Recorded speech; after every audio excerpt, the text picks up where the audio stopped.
Capítulo 3. El dolor de cambiar, parte 2. Zona de celdas, Centro de Pruebas del Suero 94, B, Canadá. 19 de septiembre de 2022, 11:48 p.m. El trayecto de regreso fue silencioso. Demasiado. Los guardias me arrastraban por los pasillos mientras las luces blancas parpadeaban, intermitentes, sobre nuestras cabezas. A lo lejos aún se oían radios encendidos, órdenes apresuradas y pasos moviéndose de un lado a otro dentro de la instalación. Algo estaba ocurriendo afuera. Y el laboratorio lo sabía. El científico caminaba delante de nosotros sin despegar la vista de una pequeña tableta llena de resultados médicos. Revisaba las gráficas una y otra vez, completamente obsesionado con algo que claramente no entendía. Conmigo. Cuando llegamos a la zona de celdas, uno de los guardias abrió la puerta principal con las llaves del cinturón. El científico ni siquiera levantó la mirada. Parecía atrapado en sus propios pensamientos. Me empujaron dentro de la celda junto a Sofía y el señor Marcos. La puerta metálica se cerró detrás de mí con un golpe seco. Y apenas el sonido murió, todo volvió a quedar en silencio. Un silencio frío y agotado, como si incluso las paredes estuvieran cansadas. Sofía seguía en una esquina, abrazándose las piernas mientras intentaba controlar la respiración. Tenía el rostro pálido y aún conservaba pequeñas marcas rojizas alrededor de los ojos. Pero apenas me vio, se levantó de golpe, y me abrazó, con fuerza, demasiada. Sentí sus manos temblando detrás de mi espalda, y cómo se esforzaba por contener el llanto. Y por un instante, todo el laboratorio desapareció. El dolor, las agujas, los gritos, todo. Solo quedaba ella. Pensé que no ibas a volver. Su voz salió quebrada. Levanté una mano y acaricié su cabello, intentando tranquilizarla. Pero entonces noté algo extraño. Su cuerpo ardía, como si tuviera fiebre. Eso me obligó a separarme lentamente. La observé mejor. Los labios resecos, la respiración agitada, y los ojos ya no tenían el mismo brillo. El señor Marcos nos observaba desde el otro lado de la celda. Al verlo despierto sentí alivio, aunque su expresión dejaba claro que también entendía que algo iba muy mal. Su mirada se deslizó hacia mis brazos, y frunció el ceño. ¿Qué te dieron? Bajé la vista. Las venas oscuras seguían extendiéndose bajo mi piel. Las marcas de las agujas todavía rodeaban mis muñecas. Sofía también las vio, y por un segundo retrocedió, asustada. Ese pequeño movimiento me dolió más que cualquiera de las inyecciones. Nos inyectaron algo. Mi propia voz sonó extraña, más pesada, más cansada. Marcos guardó silencio unos segundos antes de subirse lentamente la manga. No había marcas, ni agujas, ni venas alteradas, nada. Fruncí el ceño. ¿A usted no le hicieron nada? Marcos negó despacio. Nunca me sacaron de aquí. Un escalofrío me recorrió el cuerpo. Volví a mirar sus brazos, su cuello, sus ojos. No había señales del procedimiento. Nada. Y entonces lo entendí. El señor Marcos no era parte del experimento. El silencio volvió a llenar la celda, pero ya no era el mismo. Era incómodo. Pesado. Sofía se dejó caer contra la pared. Parecía agotada, como si apenas pudiera mantenerse despierta. Yo seguía intentando entender qué estaba ocurriendo con mi cuerpo. Todo se sentía distinto. Mi respiración, mi temperatura, incluso los sonidos. Oía cosas que antes no. Pasos, radios con estática, guardias hablando a varios pasillos de distancia. Conversaciones simples y rutinarias que aún así inquietaban, porque demostraban que, mientras nosotros nos consumíamos ahí dentro, el laboratorio seguía funcionando como si aquello fuera normal. Y entre todo eso escuché algo más. Un leve tintineo metálico en mi bolsillo. Las llaves. Las había olvidado por completo. El corazón se me aceleró. Miré la puerta. Luego a Sofía. Después a Marcos. Y metí la mano en el bolsillo. Saqué el pequeño llavero metálico. Los ojos de Marcos se abrieron de golpe. Sofía tardó unos segundos en entender qué estaba viendo. ¿Esas son? Asentí. Las llaves de las celdas. El silencio explotó dentro del cuarto. Marcos se incorporó de inmediato, pese al dolor. ¿Cómo las conseguiste? Se le cayeron al científico. Ni siquiera se dio cuenta. Marcos las observó durante varios segundos, como si aún no pudiera creerlo. Luego levantó la mirada hacia mí. Y, por primera vez desde que habíamos llegado a aquel lugar, vi esperanza en sus ojos. Pero también miedo, mucho miedo. Si intentamos escapar y fallamos nos van a matar. Sofía bajó la mirada. Sus manos seguían temblando. Si nos quedamos aquí, también vamos a morir. Nadie respondió. porque todos sabíamos que tenía razón. El laboratorio estaba cambiando. Los científicos estaban asustados. Y algo afuera se estaba acercando. Algo lo bastante grave como para poner nerviosa a toda la instalación. Me acerqué a la puerta y miré el pasillo. 2 guardias vigilaban el extremo norte. Otro caminaba, constante, cerca de las escaleras. Y cada ciertos minutos, los científicos cruzaban apurados cargando cajas, documentos o equipo médico. Parecía que se preparaban para abandonar el lugar. Están ocultando algo. Marcos se levantó y se puso a mi lado. No. Su voz sonó más seria. Están esperando algo. Lo miré. ¿Cómo lo sabe? Marcos observó el pasillo unos segundos antes de responder. Porque esa no es la forma en que actúa alguien que tiene el control. El silencio volvió. Y esta vez los 3 entendimos lo mismo. El laboratorio tenía miedo. Y si el laboratorio tenía miedo, entonces debíamos salir antes de que fuera demasiado tarde. Después de eso, el tiempo pasó lento. Demasiado. Las luces del laboratorio nunca se apagaban del todo, pero aún así se sentía que ya era de noche. Dentro de las celdas el ambiente había cambiado. Todo estaba más callado, más cansado. La gente ya ni siquiera lloraba.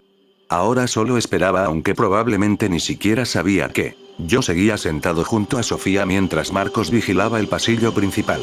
De vez en cuando aún se oían radios encendidos o pasos apresurados en la instalación, pero ya nadie hablaba tan fuerte como antes. Era como si incluso los científicos estuvieran nerviosos. Entonces escuchamos algo acercándose. Un carrito metálico.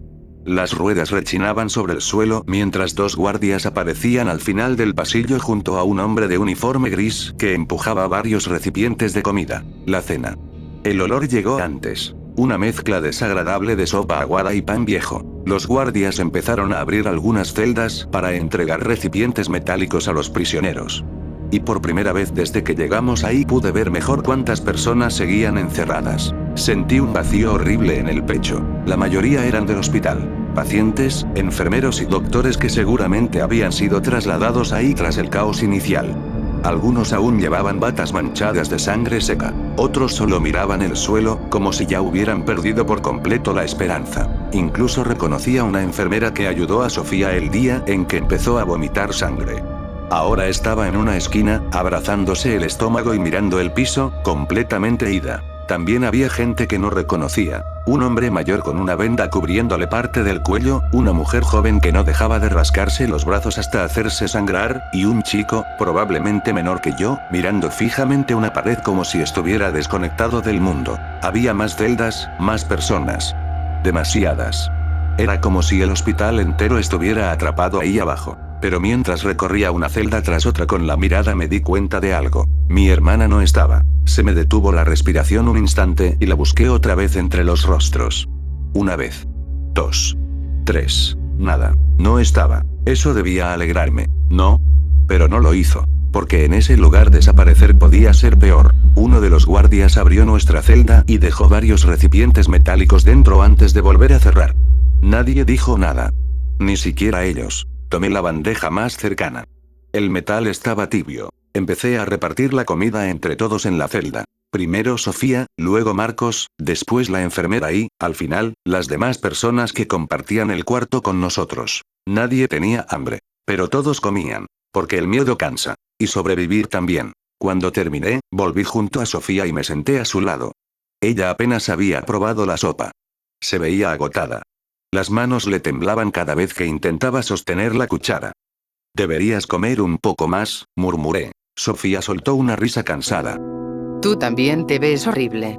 No pude evitar sonreír un poco, muy poco, pero después de todo lo que había pasado se sintió raro hacerlo. Ella bajó la mirada hacia mis brazos.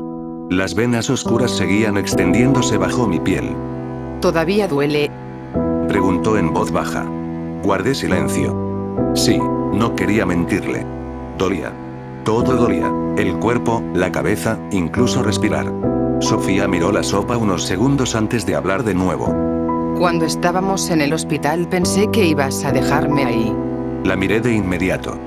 ¿Qué? Cuando empezaron los gritos todos corrieron y yo pensé que tú también ibas a hacerlo. Sentí un nudo en el pecho. Nunca iba a dejarte sola. Ella alzó la mirada, y por primera vez desde que llegamos al laboratorio sonrió de verdad. Era una sonrisa pequeña y débil, pero real. Y, honestamente creo que eso me destruyó más que verla llorar.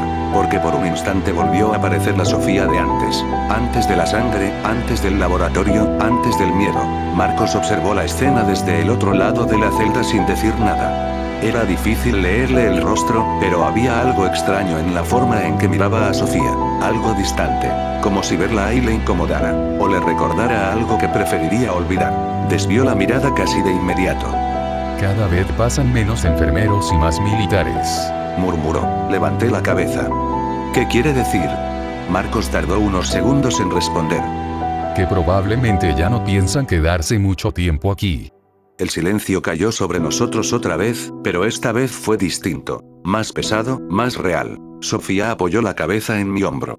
Al principio creí que solo estaba cansada hasta que noté que se había quedado dormida. Su respiración seguía siendo irregular, débil, pero tranquila. Miré de reojo a Marcos. Seguía observando el pasillo. Serio. Tenso. Y aunque intentaba ocultarlo, había algo en su mirada cada vez que veía a Sofía que no terminaba de encajar. No era odio. Pero tampoco cariño. Era otra cosa. Más fría. Algo que todavía no entendía.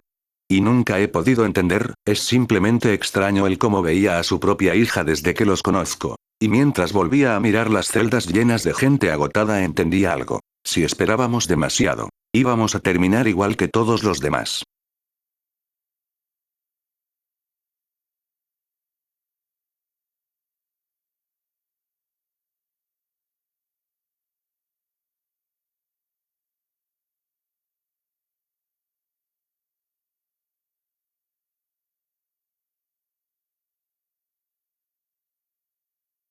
...20 de septiembre de 2022, 7:15 am. El amanecer en el laboratorio no trajo luz. Solo un cambio sutil en el zumbido de los extractores y el parpadeo de las lámparas fluorescentes.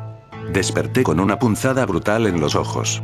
Todo me dolía el doble que ayer. De repente, unos pasos pesados y apresurados rompieron la calma del pasillo. Era él. El científico. Vino directamente hacia nuestra celda, pero su postura no era la de un hombre con el control. Se le veía alterado, sudoroso. Tenía las manos metidas en los bolsillos de la bata, sacándolas y volviéndolas a meter en un tic nervioso.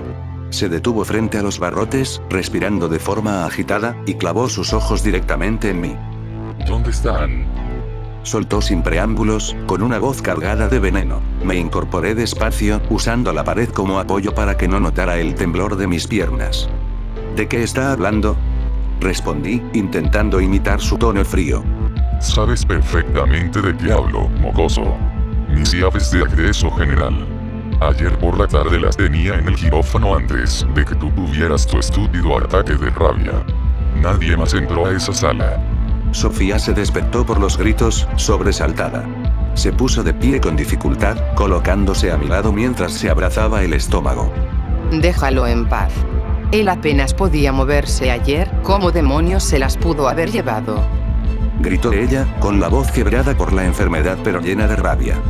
Cállate, perra inmunda. Rugió el científico, golpeando los barrotes con el puño, haciendo que el metal resonara por todo el bloque. No me interesa tu opinión. Sé que este maldito infeliz tiene algo que ver. Las gráficas de su suero muestran anomalías celulares, pero su cerebro sigue funcionando demasiado bien. Es lo bastante inteligente como para intentar una estupidez. El señor Marcos dio un paso al frente, interponiéndose entre el científico y nosotros. Su rostro era una máscara de piedra, completamente sereno, ocultando el hecho de que el metal que el doctor buscaba estaba escondido a escasos centímetros de él. Usted mismo lo dijo ayer, doctor. El suero destruye las funciones neurológicas. Dijo Marcos con una calma hipnótica. El chico está delirando por el dolor, apenas registra lo que pasa. Busque sus cosas en otra parte y déjenos morir en paz. No me den órdenes en mi propia instalación. El científico perdió por completo los estribos. La presión de la guerra afuera y la pérdida de las llaves lo habían vuelto loco. Abran la celda. Le ordenó a un guardia que venía llegando. El mecanismo electrónico crujió y la puerta se abrió. El científico entró como un animal enfurecido, directo hacia mí. Vas a darme la vuelta a los bolsillos ahora mismo. Gritó, tomándome bruscamente del cuello de la camiseta. El contacto de sus manos me provocó una descarga eléctrica en los nervios. La rabia, pesada y caliente, volvió a sustituir al miedo. No tengo nada, suélteme. Le grité, empujándolo con las pocas fuerzas que me quedaban. El científico trastabilló hacia atrás, pero la furia lo cegó. Volvió a arremeter contra mí, tirando de mi ropa y metiendo sus manos a la fuerza en mis bolsillos vacíos para comprobar su sospecha. Tiene que estar aquí. Sé que fuiste tú. Ya basta. Déjalo. Sofía intentó meterse en medio, pero el científico la apartó de un manotazo, haciéndola caer contra el suelo metálico. Verla caer me partió la cabeza. No pensé. El dolor de mi cuerpo desapareció por un segundo, reemplazado por un impulso salvaje. Enganché mis dedos en la bata del doctor y, utilizando el impulso de su propio peso, lo empujé con violencia hacia el exterior de la celda. Ambos salimos despedidos hacia el pasillo. Caímos al suelo rugoso, lejos del alcance de las rejas. El señor Marcos intentó salir para ayudarme, pero el guardia que custodiaba la entrada reaccionó rápido, apuntándole con su arma directamente a la cabeza y obligándolo a retroceder. «Quédate ahí si no quieres que te vuele los sesos, viejo», gritó el guardia. En el suelo del pasillo, el científico y yo seguíamos forcejeando. El hombre era más pesado, pero la adrenalina del suero me permitía resistir. Le solté un puñetazo que impactó de lleno en su mandíbula, haciéndolo sangrar. El doctor soltó un alarido de dolor y rabia, dándose cuenta de que no iba a poder contenerme solo. El sedante. Inmovilízalo, maldita sea. Inyecta el sedante. Le gritó desesperado al guardia mientras intentaba aplastar mis brazos contra el suelo.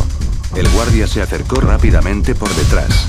Sentí unos pasos veloces, pero antes de que pudiera girar la cabeza, un dolor agudo y frío me atravesó un costado del cuello.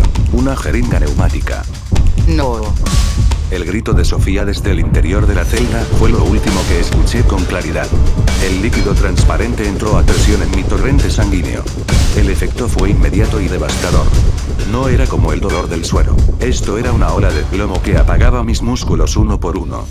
Mis manos soltaron la bata del científico y mi cabeza impactó pesadamente contra el frío suelo metálico del pasillo. Los sonidos comenzaron a estirarse, la luz parpadeante se volvió un borrón blanco y, mientras la oscuridad me tragaba otra vez, alcancé a ver la silueta del científico limpiándose la sangre de la boca, mirándome con una mezcla de odio y profundo terror.